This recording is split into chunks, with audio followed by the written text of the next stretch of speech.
Assalamualaikum warahmatullahi wabarakatuh.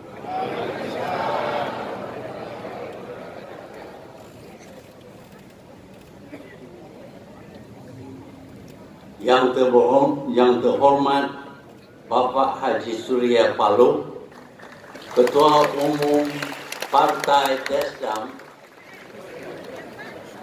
Assalamualaikum warahmatullahi wabarakatuh. Pertamanya, saya ingin ucap terima kasih kerana menjemput saya sebagai narasumber kuliah umum di Rapat Kerja Nasional buat Partai Nasional Demokratik ataupun singkatnya Nasdem. Ia adalah satu penghormatan bagi saya dan saya berharap apa yang saya kongsikan dengan para hadirin dapat menambah sedikit sebanyak pengetahuan dan panduan. Terlebih dahulu, saya juga sedar bahawa mungkin antara perkataan yang saya guna agak janggal dan juga lucu pada pendengaran saudara-saudari.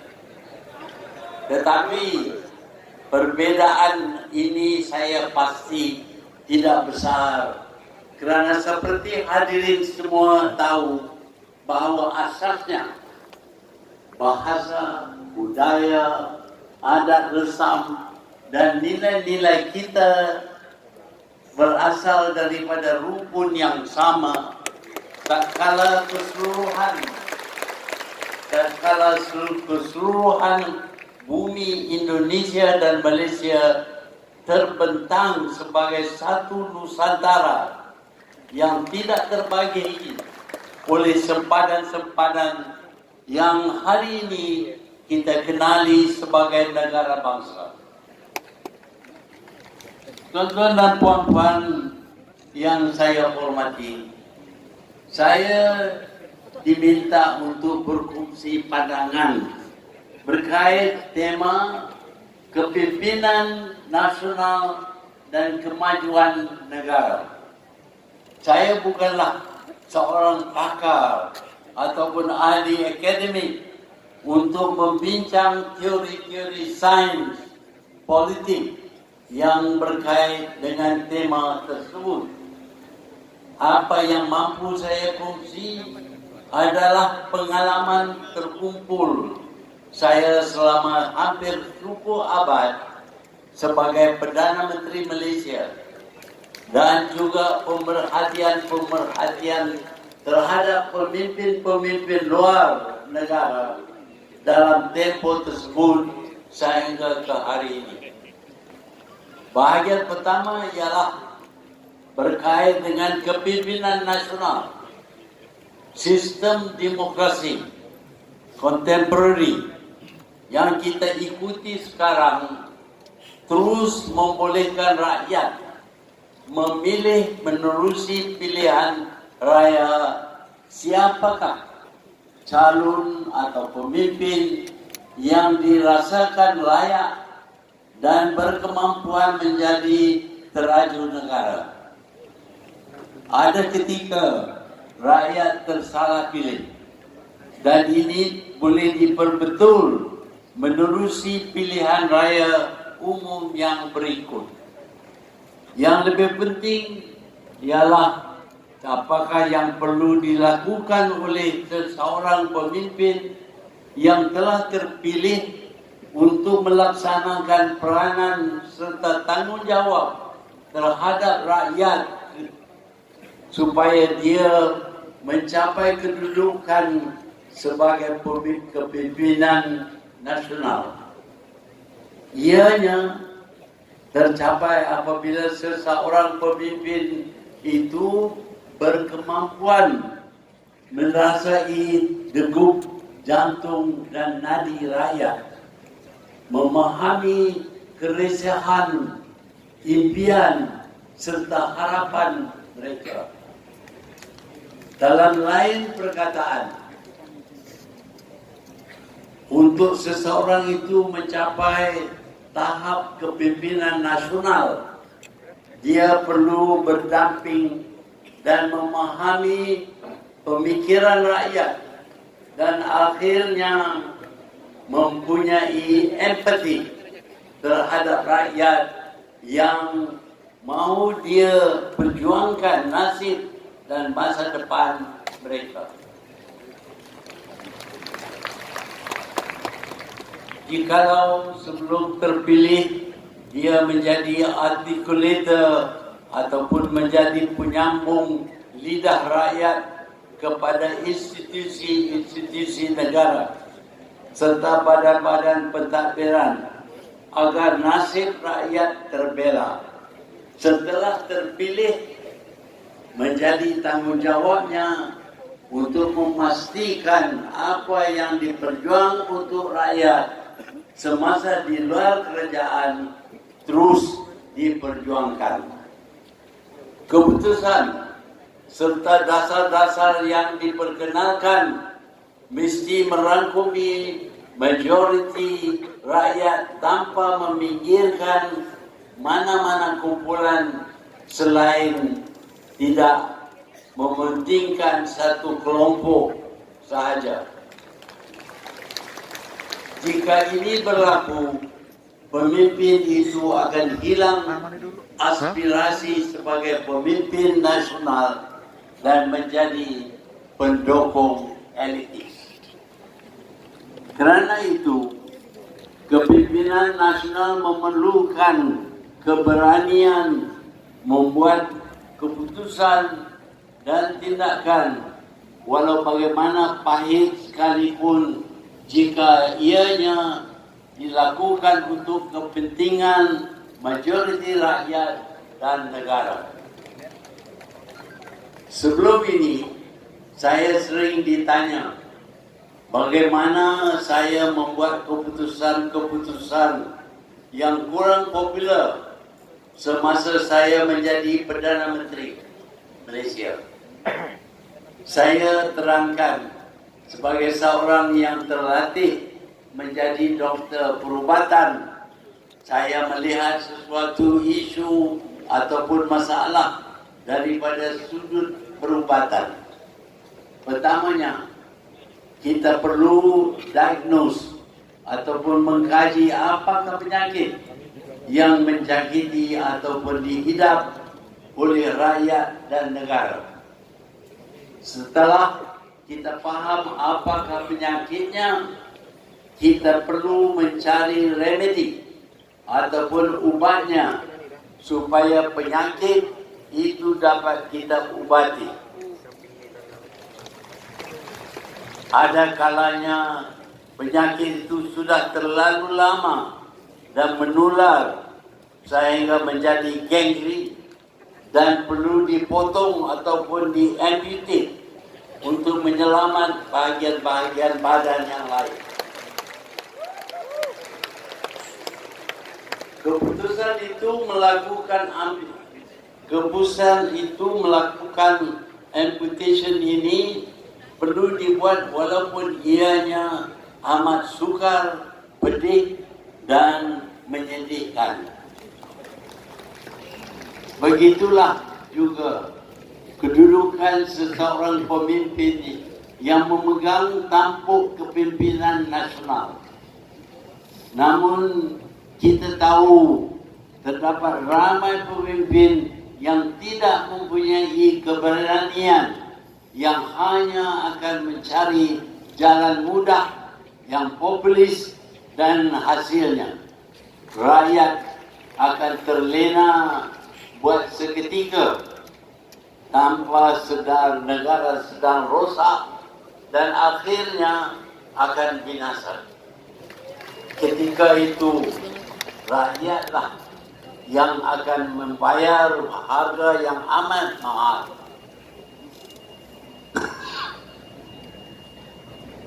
Para hadirin yang dihormati, salah satu kriteria yang sering saya ungkapkan sebagai perlu bagi seseorang pemimpin untuk memajukan negara ialah sebuah kerajaan yang stabil. Ia sering disalahartikan sebagai menggalak kepada authoritarianism dan dictatorship. Kerajaan yang stabil bermaksud kepimpinan nasional setelah terpilih menerusi pilihan raya yang adil dan terus, tidak berterusan bergelumang dengan politik kepartian.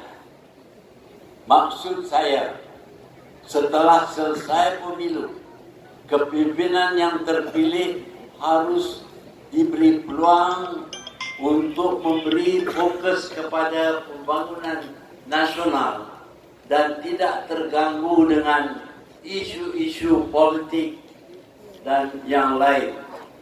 Ini memerlukan kepada kematangan berpolitik pihak yang menang dan juga pihak yang tewas.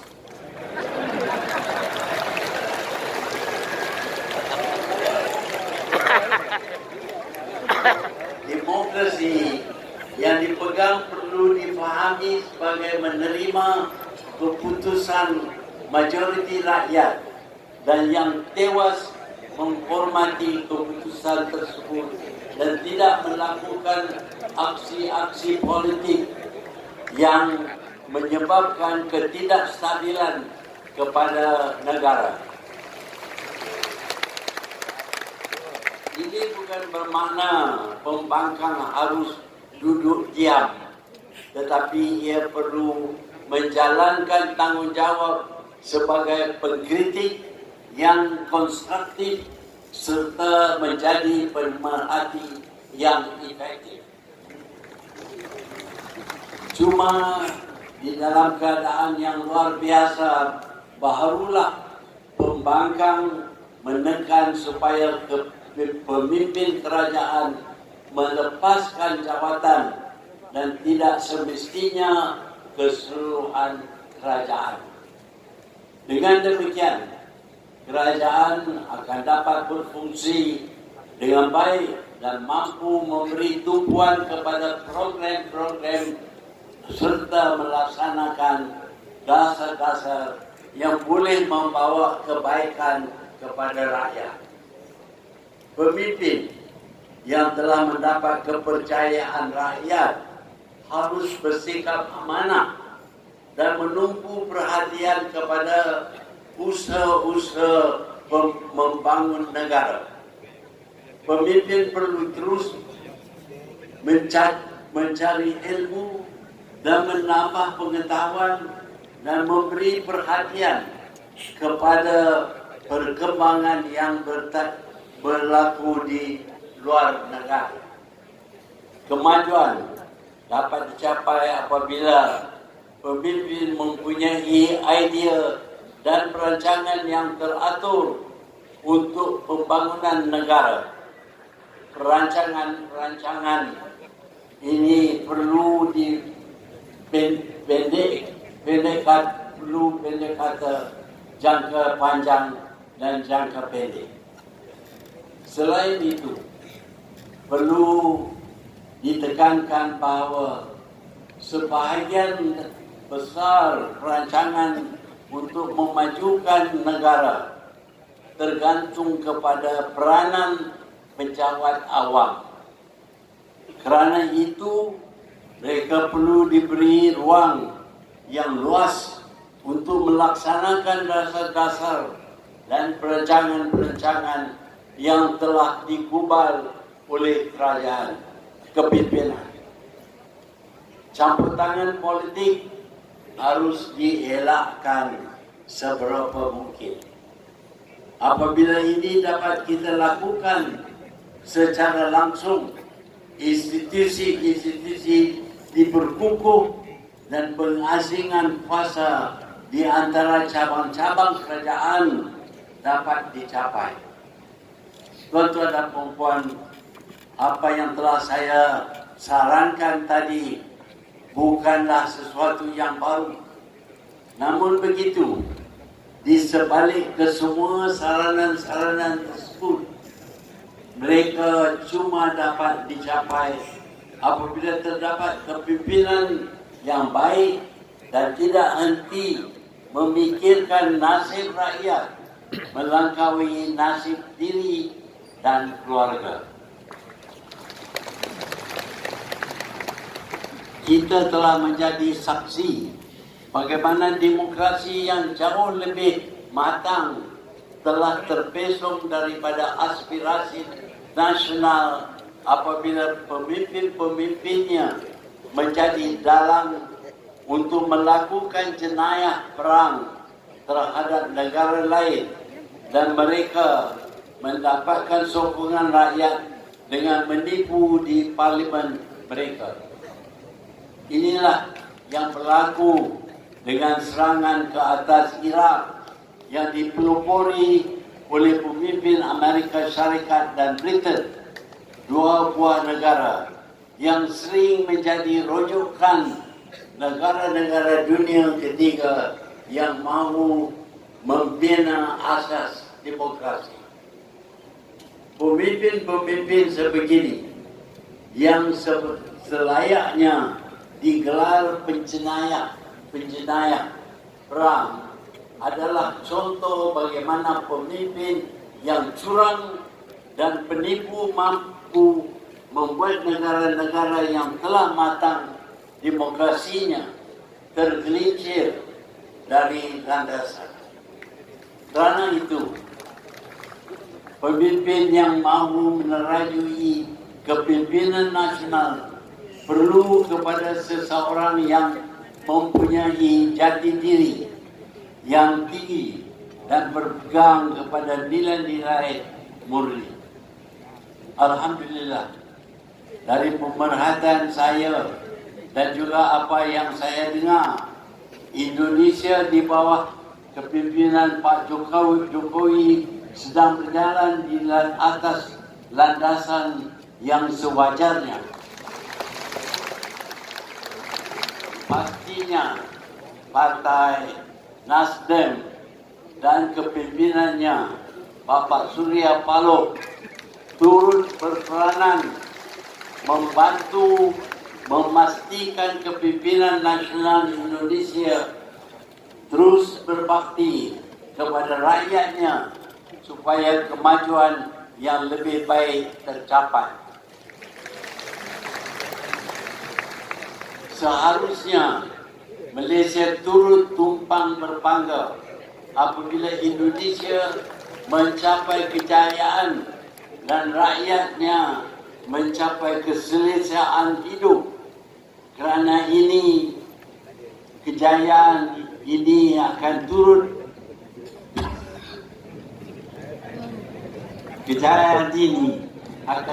dirasai dan dinikmati oleh seluruh Nusantara. Dengan ini, saya mohon mengakhiri ucapan saya. Sekali lagi, berbanyak terima kasih kerana menjemput saya dan memberi saya peluang untuk berkongsi pendapat dengan para hadirin yang saya hormati. Sekian, terima kasih. Wabillahi taufiq wal hidayah. Wassalamualaikum warahmatullahi wabarakatuh.